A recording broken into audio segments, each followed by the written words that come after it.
It was the question on everyone's mind when President Obama's budget landed on Thursday. What was the impact going to be on taxes, and who was going to bear the disproportionate impact? It turns out that those who are most affluent are going to bear the biggest brunt of this. So let's start there. If you make $200,000 and are single, or if you earn $250,000 or more and you filed your taxes jointly with your spouse, you're likely to bear the biggest brunt here. It's going to happen in a number of ways. First of all, the tax brackets are going to change slightly so that you're paying a higher tax rate. As far as capital gains go, the long-term rate is going to increase from 15 to 20% with this proposal. If you work for a private equity firm, many of your earnings now are going to be at the more expensive regular ordinary income rate and no longer at the capital gains rate. Deductions get affected too. You're going to get a little bit less credit on the deduction front for mortgages and for charitable deductions and other itemized deductions as well. So there are a number of ways that you're potentially impacted. If you're of a more moderate income, say between $75,000 and $200,000 in household income, there are a couple of advantages here.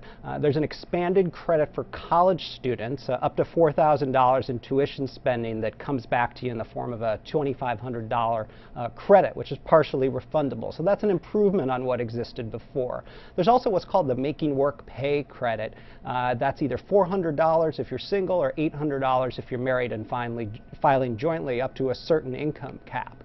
Now, if you're lower income, probably the best news here comes in something that's being referred to alternatively as the automatic IRA or the universal savings account. What's going to happen here, if the proposal goes through, is that employers who do not currently offer a retirement plan, like a 401k, if they have more than 10 employees, they're going to have to start offering one now. And the way that it'll work is through payroll deduction, where you'll be automatically signed up to have a little bit of your salary siphoned off into an IRA. That'll probably go into something like a target date retirement fund.